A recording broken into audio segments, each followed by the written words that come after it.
Saya terlalu sering ketemu dengan jawaban itu konsep. Menurut saya ini salah satu permasalahan Republik ini, karena kita merendahkan konsep. Kita yang penting kerja, yang penting langsung berbuat. Gak ada, tidak ada itu yang langsung namanya berbuat. Semua segala macam teori itu menjadi tidak berguna kalau kita tidak menghargai pada konsep. Dan ini terjadi beberapa tahun terakhir. Oh, yang penting kerja, karya, itu terjadi itu. Lalu apa? Kata-kata dia nggak penting. Gak usah banyak kata-kata. Nah, kalau kata-kata nggak penting, PBI nggak penting, Pak. Gak ada narasi ya? Gak ada narasi. Gak ada narasi. Karena kata-kata itulah yang kemudian, kalau kata Rendra, perjuangan adalah pelaksanaan dari kata-kata. Kata Rendra tuh. Dan kata-kata adalah perwujudan dari gagasan. Jadi malah menurut saya, jangan kita ini loyo karena melihat kenyataan konsepnya begini, wah ini gak bisa jalan. Ya itulah sebab kenapa Republik ini gak pernah mau maju, karena kita menganggap udah kita kompromi terus pada gagasan. Kita kompromi terus dataran gagasan. Menurut saya tidak, malah justru begini. Kenapa transparansi itu sekarang inevitable? Inevitable. Betul-betul. Jadi gini, kalau kita berdiskusi soal DPRD, soal kepentingan partai ini 10 tahun yang lalu, saya rasa argumennya kita cocok ya Mas Iksan. Kenapa? Karena nggak ada instrumen transparansi, Mas. Kalau sekarang nggak bisa, benar-benar nggak bisa. Jadi sekarang itu kita masuk di fase di mana tidak bisa lagi ada informasi ditutup, nggak bisa. Inevitable. Jadi sesuatu yang memang niscaya, either sekarang atau tahun depan lagi pasti terjadi. Ini bedanya ketika kita bicara tentang transparansi hari ini dengan transparansi 5 tahun lalu, apalagi 10 tahun lalu. Kalau saya melihat malah sekarang lah momentumnya, karena publik menuntut. Sekarang bagaimana berhadapan dengan kepentingan-kepentingan. Menurut saya ini harus diatur. Pak, kita ini Pak, kepentingan-kepentingan itu nggak mau diatur dengan terus terang. Ini saya ngalamin. Memangnya kalau pilkada gratis gitu? Memangnya kalau partai politik itu gratis gitu? Enggak, ada ongkosnya semua, ada biayanya. Semuanya iuran. Kenapa? Karena kita secara kolektif negara, pemerintah, rakyat nggak melihat tuh, tutup mata aja tuh. Arab. Lalu akibatnya main tuh sana sini. Kenapa? Karena kenyataannya dibutuhkan biaya. Kalau saya malah justru, kalau mungkin saya akan cari celah hukumnya untuk Jakarta bisa diatur biaya politik itu. Bisa diatur biaya politik sehingga DPRD, partai politik di Jakarta punya alokasi yang benar nih. Jadi mereka nggak perlu ngambilin uang sana sini. Uang APBD-nya cukup kok Jakarta. Ini contoh. Jadi saya ngalamin Pak, ngurusin kan di DPR di Kemdikbud ada urusan dengan DPR bukan? Ini Komisi 10. Dan Bapak-bapak boleh cek dengan siapapun di Komisi 10. Apakah saya pernah bertransaksi? Nol, nggak ada sama sekali. Semuanya dibicarakan terbuka. Semuanya dibicarakan terbuka. Jadi betul-betul tidak pakai transaksi aneh-aneh sama sekali. Karena itu kalau mau diteris ke sana, I am open, track semuanya dari mulai ketua komisi sampai bawah-bawah. Clear. Kenapa? Dibicarakan. Dan itu saya kekuatan, alhamdulillah pengalaman yang ada selama ini memungkinkan bisa negosiasi, persuasi dengan bahasa yang bisa dipahami. Yuk kita obrolin. Nah kekuatan itu dimanfaatkan untuk nego selama ini. Nego untuk apa? Kebijakan-kebijakan bisa jalan. Bahkan rapat-rapat kerja di pendidikan, Bapak boleh cek dulu statusnya, adalah keputusan-keputusan termasuk anggaran tercepat dalam sejarah Komisi 10. Kenapa? I talk. Saya ngomong dengan mereka, saya bicara. Dan saya hormati mereka. Hormati itu gini, mau pergi ke daerah ya saya telepon, ajak jalan sekalian. Ngobrol sepanjang jalan. Diskusi. Jadi hari ini tangannya nggak terbuka, seperti yang tadi Bang Farah bilang. Tangannya, jadi negosiasinya tuh zero sum, bukan trying to find a solution. Kan pasti punya aspirasi. Jadi kembali kepada persoalan mengelola kepentingan-kepentingan yang banyak, kita harus bicara. Dan justru tunjukkan di mana, termasuk ongkos-ongkos politik. biaya politik itu biaya penyelenggaraan, pengelolaan itu menurut sekalian karena tidak terbuka, akhirnya malah jadi angkanya nggak kira-kira tuh muncul. Jadi itu satu soal pengelolaan kepentingan. Kemudian pertanyaan berikutnya yang tadi diobrolin adalah soal bagaimana kita bisa merubah mindset birokrasi, mindset pengusaha, mindset. Menurut saya kekuatan kata-kata itu penting. Kata-kata itu penting.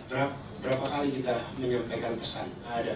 Tanya Pak, kapan pemimpin kita ngomong sama rakyat terakhir kali? Nggak ada. Yang ada lo ngomong depan upacara disiarkan televisi.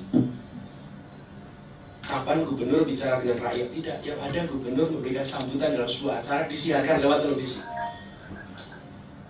Pemimpin tak lagi berbicara dengan rakyatnya. Saya sekarang ngerasain nih, keliling sana sini ngomong sama rakyat nih. Terus kalian panggil, kapan terakhir para CEO di Jakarta dipanggil oleh gubernur dan dikatakan kita ingin Jakartanya seperti ini. Anda warga di sini, kita kerjain sama-sama. Gak pernah. Jalan. Kita ini jalan aja sendiri-sendiri. Leadership itu gak memberikan direction. Ada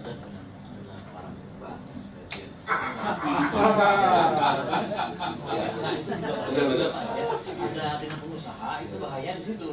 Nah, apalagi tidak semua pengusaha. Nah, itu nanti kapan memang mesti lebih Panggil semuanya. Dan tiba-tiba jadi reklamasi kita nggak tahu. bahkan wawasan itu, menurut saya kekuatannya pada apa? Selamat datang Mas Sandi. Silahkan bergabung Mas.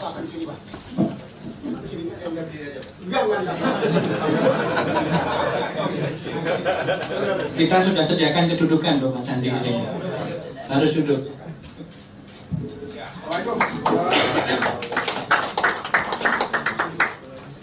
Selamat datang Bang Sandi. Jadi kita kalau panggil nih Bang Sandi sama Mas Anies, Mas. Bang Sandi. Jadi saya tulisin ya, tadi ya. Jadi kita melihat satu adalah vision itu harus dipahami. Kalau organisasi juga misalnya kita di sebuah organisasi PWI atau di Warta Ekonomi, itu dari atas sampai bawah harus ngerti dong visinya apa. Ini problem di kota kita adalah arah itu dan harus sederhana. Harus sederhana itu, ini contohnya di Pak Harto. Kita tuh sering bilang zaman eranya Pak Harto itu ada GBHN sehingga kita punya arah. Padahal kita semua udah tanyain siapa yang baca GBHN. Gak ada pula yang baca GBHN setebel itu. Tapi kok bisa kita bilang ada arah? Karena oleh Pak Harto diterjemahkan dalam bahasa sederhana. Pertumbuhan, pemerataan, stabilitas. Simple kan? Jadi kita tahu ini 5 tahun ini adalah apa? Kira-kira gitu. Nah, kita mencoba untuk menerjemahkan. Satu itu pesan visi yang jelas, sederhana. Yang kedua, lagi transparansi. Di birokrasi ini Kak, saya coba Pak kemarin bagi contoh.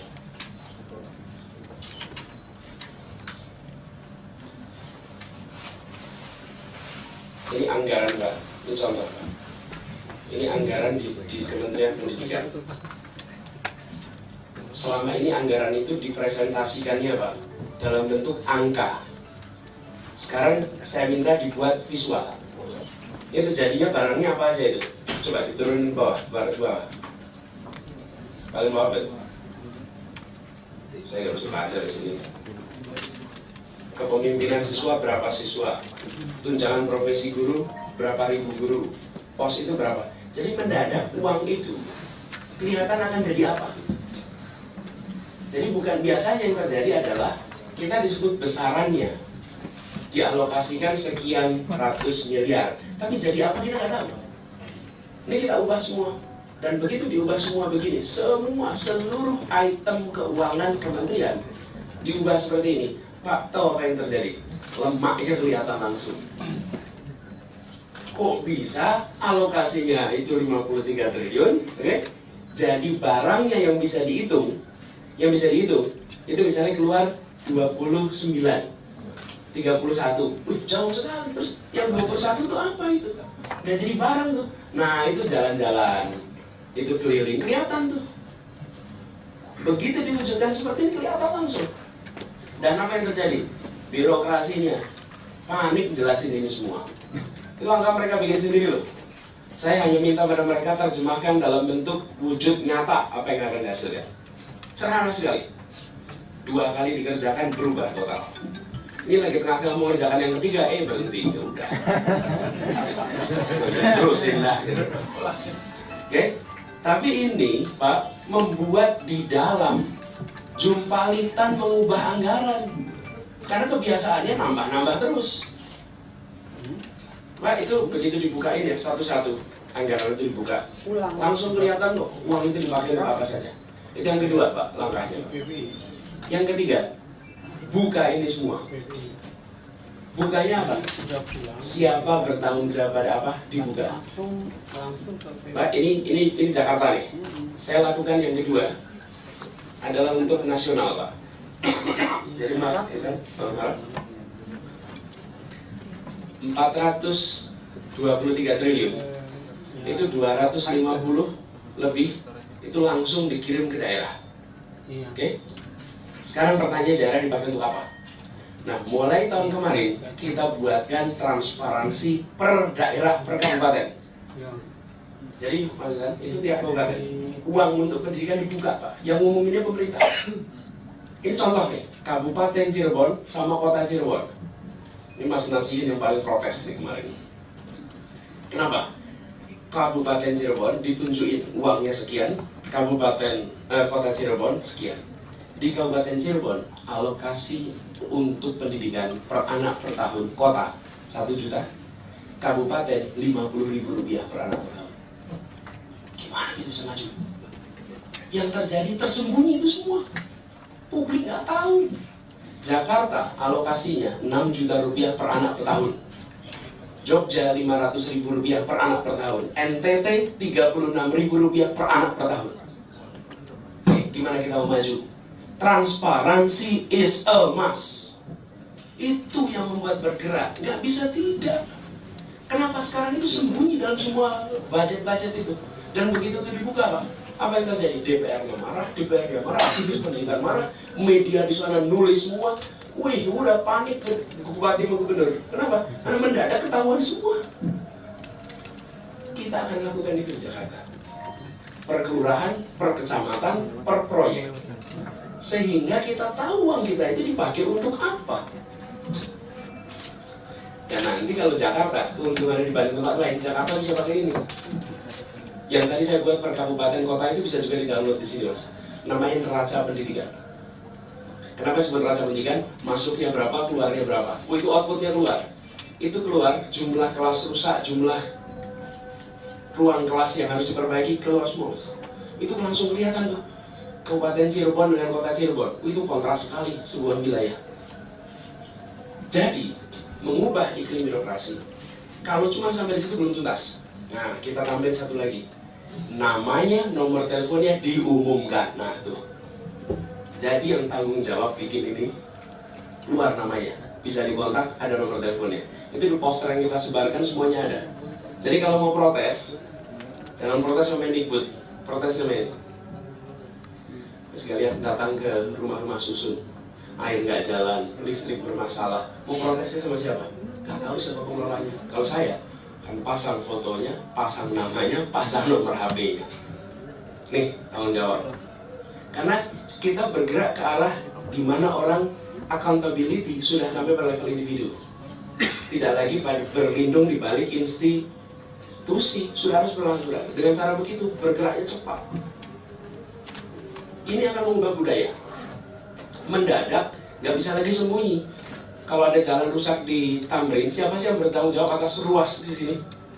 Kita harus tahu. Kalau nggak bisa akan selesai. Nah, ini yang kira-kira akan didorong. Kemudian, tadi Mas Babang Nol tentang intinya gini, ide bagus, orang bagus. Kalau tim sesnya nggak bagus, nggak laku gitu, nggak menang gitu. Apa strateginya? Kita jadi strategi gitu. Strateginya terus pengalaman Trump ya tadi itu. Tapi rasanya kalau kita melihat sekarang ini, kita nomor satu kita akan komunikasikan apa yang kita ini senatural mungkin lah, senatural mungkin. Saya sama Bang Sandi ini pakaiannya juga nggak aneh-anehin nih. Kita ya sehari-hari beliau begini, sehari-hari saya juga seperti ini. Karena apa? Karena kita ingin menunjukkan kepada warga Jakarta, Anda pilih pemimpin yang otentik aja, jangan yang berkosmetik. Dan kita nggak ingin Jakarta terkotak-kotak lagi. Itu menarik, itu menarik. Nah, tapi intinya adalah kita akan tampil itu, terus media tentu kita akan sangat berterima kasih sekali ke teman-teman ikut membantu menyampaikan apa adanya, karena buat kita apa adanya adalah kekuatan kita. Sosial media juga, kemudian darat juga, kira-kira 3 jalur itu Pak Nur yang kita lakukan. Dan Pak Nur tadi memberikan warning, saya nanti take that seriously, bahwa di hari-hari terakhir banyak pemutarbalikan fakta ya terhadap Hillary yang ternyata berdampak besar sekali. Hoax itu ya, hoax itu. Nanti kita take that seriously Mas Hartono, ini siap-siap Mas. Kita ini suhunya nih udah ngomong ini, beliau udah ngomong ini harus hati-hati kita ngadepin itu semua, karena memang apalagi di Jakarta di mana sosial media itu seringkali kabarnya adalah luar biasa. Lalu Mas Bang Marah tadi tentang solusi politik, saya kebayang ya tadi dari situ bahwa menurut saya justru yang diperlukan di Jakarta ini, teman-teman di sini kami tidak melebihkan, tapi boleh kan kami sebagai pasangan bercerita, Bang Sandi dan saya, kita berdua selama perjalanan karir urusannya adalah dengan bernegosiasi, berpersuasi. Itu kepercayaan kita. Itu kegiatan kita. Saya disebut akademisi, tapi saya nggak pernah di ruang kelas. Saya ini selalu justru posisinya memimpin institusi akademik, tapi tidak berada di ruang kelas mengajar. Kita berdua. Jadi kita itu merasa, ini kalau disebut partnership, dihitunglah berapa sih di antara kita yang mulainya dari nol bisa seperti yang dikerjakan Bang Sandi. Dihitung aja berapa jumlahnya di Indonesia, ya sedikit sekali. Dengan segala macam tantangan yang dihadapinya. Menurut saya ini adalah aset yang saya sih kampanyein terus, Pak, justru kita ini kekurangan tuh. Kalau Trump boleh besar bisnisnya, tapi juga dia divisive, dia memecah.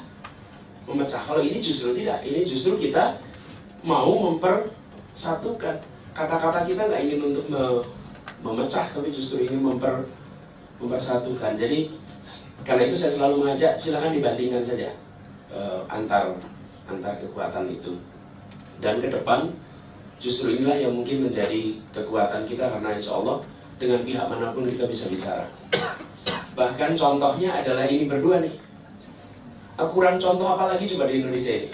Satu juru bicaranya Pak Prabowo, satu juru bicara Pak Jokowi. Lo kurang beda apa coba itu? Lo ya dong. Di tempat lain nggak mau salaman. Lo kalau sekarang karena Pak Jokowi sudah ketemu Pak Prabowo dan dianggap normal. Tapi pada saat dulu keputusan ini sesuatu luar biasa.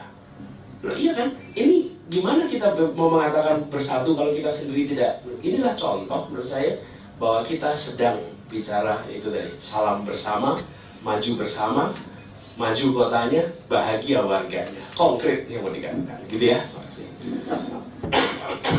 Tentu memberikan framework. Kalau nggak pakai konsep itu bahaya. Nih, paling rendah pemerintah sama rakyat itu namanya sosialisasi. Itu konsep engagementnya. Pemerintah datang mensosialisasikan program. Yang di atasnya namanya konsultasi, menyampaikan, minta pendapat. Itu lebih penting. Tapi yang lebih tinggi lagi namanya partisipasi, masyarakat partisipasi. Nah ini yang dikerjakan sekarang ini. Yang paling tinggi namanya kolaborasi. Ini yang mau kita lakukan. Jadi kita mau melakukan kolaborasi dari seluruh komponen atas ini tantangannya. Jadi saya membayangkan nomor satu yang berubah adalah sense of ownership. Ownership atas masalah di Jakarta, tidak di tangan gubernurnya, tidak di tangan birokrasinya, tapi di tangan seluruh komponen masyarakat. Karena ownership-nya itu dipindahkan. Hari ini ownership itu, kenapa saya menggarisbawahi ini? Karena inilah cara bekerja para pendiri republik ini. Kalau para pendiri republik ini pendekatannya program, Pak, ya kita semua menunggu, Pak. Mudah-mudahan Departemen Pertahanan menang lawan Belanda. Kita doakan, semoga menang. Juglar-juglar pada perang itu kita nunggu aja. Kenapa program? Kan mempertahankan negara itu programnya Kementerian Pertahanan. Kita doakan mereka berperang, semoga menang. Kan tidak. Cara berpikirnya para pemimpin itu, para berpikirnya gerakan. Terwujudnya dalam apa? Dalam kata-katanya, sehingga memanggil semua orang untuk mau iuran tenaga, bahkan iurannya nyawa. Karena merasa semuanya memiliki. Nah, itu nanti terobosan-terobosan yang tadi banyak diceritakan itu, stoknya itu banyak. Dan sebenarnya di sini ada banyak sekali bukan NGO seperti kemitraan, partnership yang mereka sudah banyak melakukan hal ini, bisa dipakai untuk menggerakkan. Lalu termasuk soal ini, Mas, termasuk soal kenyataan bahwa kita ini approach-nya adalah capitalist development. Ini kebetulan ada satu buku klasik, Pak, namanya Capitalist Development, penulisnya Rosemeyer and Rosemeyer. Ini dipakai di mana-mana. Bagaimana sebuah tempat sudah terlanjur pendekatannya kapitalis, sudah terlanjur nih. Okay? Kemudian ada migrasi yang rutin. Migrasinya itu pasti datang tanpa modal pengetahuan. Terus apa yang terjadi pada pembangunan di tempat itu? Dan ini risetnya sudah dilakukan puluhan tahun, Pak. Eksplisit dikatakan bahwa poverty yang sekarang itu ditanganinya lewat kerja dan subsidi, tapi harus dipotong hanya satu generasi, sehingga generasi yang kedua tidak boleh poverty lagi. Jadi memang menyelesaikan kemiskinannya itu satu generasi. Dan apa yang terjadi? Kemudian yang muncul adalah justru masyarakat yang generasi barunya itu sudah hidup dalam setting industrial. Ini boleh dicek dalam literatur. Kenapa saya menghormati ini? Kenapa? Supaya kita ini tidak melakukan reinventing the wheel. Karena kita sudah menyaksikan itu. Di Korea Selatan mereka lakukan pendekatan ini. Di beberapa negara di Amerika Latin mereka lakukan pendekatan ini. Jadi bukan hal yang baru gitu. Nah, termasuk di sana adalah pengelolaan kampung-kampung kumuh. Kampung-kampung yang kita sebut sebagai kampung kumuh itu approach-nya itu bukan dibersihkan. Dibersihkan dalam artian dikosongkan. Itu ditata. Dan penataan kampung kumuh ini, kalau saya membayangkan Pak Kanata, saya akan panggil Ikatan Arsitek Indonesia. Nih challenge-nya. Nah, Anda udah bikin rumah gede-gede itu. Satu kampung nih. Bagi ini, tata ulang arsitekturnya. Nanti kita undang private sector dan public sector, biaya sama-sama mengubah. Lalu jadikan apa? Bisa langsung jadi kampung seni, bisa langsung jadi tempat tujuan wisata, berubah tempat itu. Karena mendadak kampung yang asalnya kumuh menjadi indah. Sudah pernah dilakukan? Sudah. Surabaya sudah ngerjain, Jogja sudah ngerjain, contohnya banyak di Indonesia sudah dikerjakan. Hanya di Jakarta ini yang belum. Nah, kita, menurut saya, ambil best practice dari mana-mana itu untuk kita pakai di sini. Mas Prapto tadi soal Gini, iya Mas. Jadi di Timur Tengah sana Arab Spring itu pecah ketika Gini koefisiennya 0,42. Kita ini sabar betul. Di sana 0,42 pecah udah. Itulah yang terjadi di kenapa unemployment tinggi, kemudian ketimpangan tinggi, tekanan ekonomi besar, muncul triggering faktor. Habis itu kebakar sudah. Jadi karena itu sebabnya saya bisa merasakan apa yang sedang terjadi seperti yang dikatakan Bang Marah tadi. Suasananya itu bisa nggak enak. Bukan nggak enaknya apa-apa, karena kering. Kalau tadi yang saya sampaikan, kita ini, saya itu membayangkan ini seperti ladang kering, hutan kering. ngerokok nggak sengaja aja, puntung rokoknya tuh bisa bikin kebakaran gitu, nggak sengaja kebakar. Itu kenapa kita harus membereskan soal ketimpangan, dan itu saya katakan pertama kali ketika bicara Jakarta tadi Mas Prapto. Justru isu pertama yang saya katakan adalah bagaimana Jakarta itu sebagai sebuah persatuan dalam konteks kesejahteraan. Karena kalau Jakarta aja nggak bisa jadi persatuan kesejahteraan, rasanya akan berat sekali. Ini juga Mas, kita dorong Jakarta ya di darat ya di kepulauan.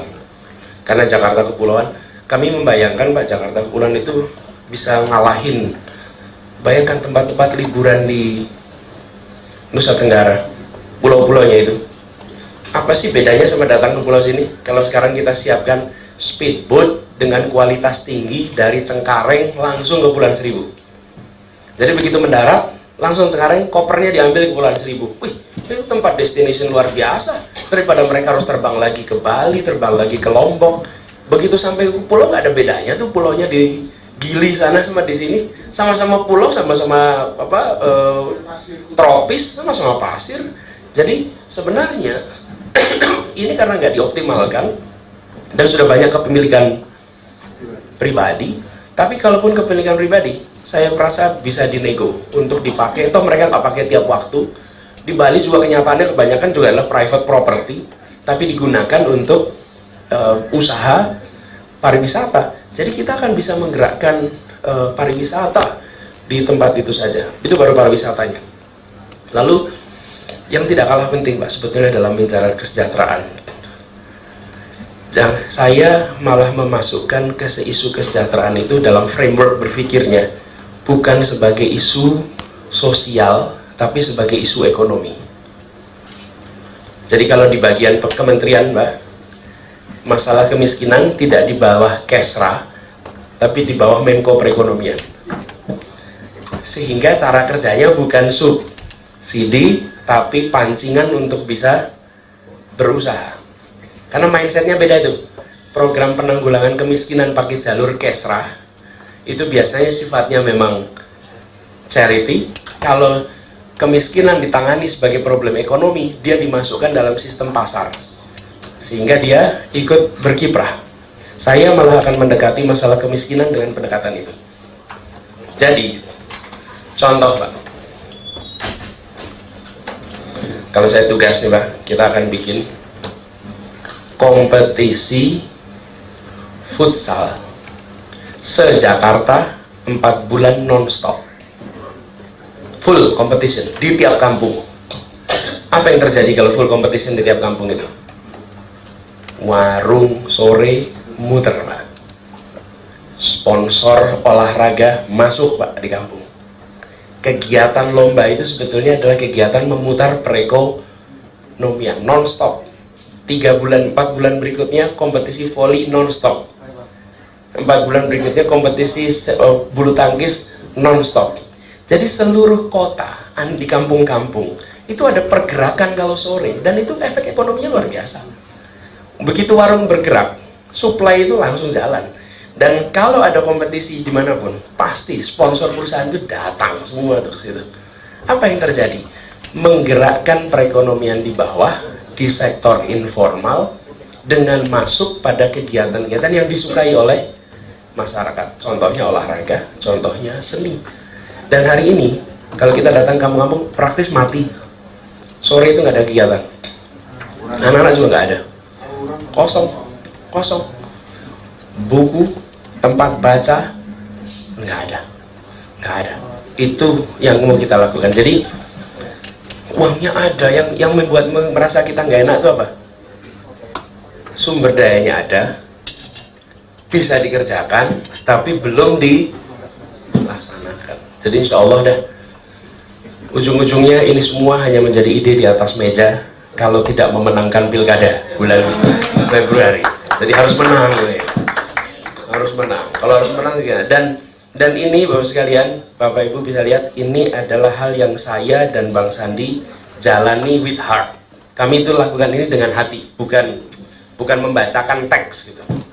kami nggak bacain teks. Ini adalah hal yang sudah kumulatif kita kerjakan. Dan insya Allah kita ingin tawarkan ini pada masyarakat di Jakarta. Doakan kita, kalau boleh bantu dukung kita. Dan insya Allah nanti 15 Februari kita ubah Jakarta itu. Terima kasih. Assalamualaikum warahmatullahi wabarakatuh. Waalaikumsalam.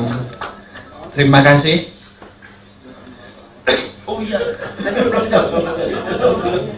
oh tadi ada pertanyaan juga untuk Pak Jokowi ya tadi ya. Iya, gini. Enggak lah, itu udah kejadian lama itu. Tapi gini, menurut saya bahkan bukan hanya ya tentu kesejahteraan wartawan, tapi ada banyak hal di Jakarta kita ini yang cara kita menghitung pengupahannya itu belum sempurna. Kalaupun nggak sempurna, tapi harus diperbaiki cara kita menghitung. Dan di mana-mana kalau namanya tenaga kerja selalu supply and demand, nggak bisa itu dilepaskan dari hukum supply dan demand.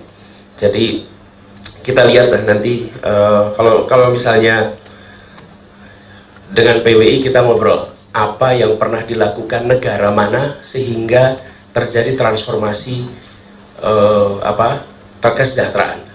Mas, Pak, ini pendekatannya kan beda. Pendekatannya itu gini. Misalnya kita membuat program untuk perempuan, maka kami tidak berpretensi seperti orang paling tahu soal perempuan. Justru kami akan panggil semua yang pernah bekerja isu perempuan, apa terobosan paling pas yang bisa kita lakukan, kita kolaborasi. Jadi ini caranya adalah kalau saya, yuk kita duduk, apa yang perlu dikerjakan oleh PWI dan oleh Pemda, dan apa bisa bergerakkan untuk bisa kesejahteraan itu berubah. Tapi bukan semata-mata seperti government knows everything, malah justru sebaliknya. Tentang ini, saya itu diundang untuk menjadi calon gubernur itu pukul 12.30 malam.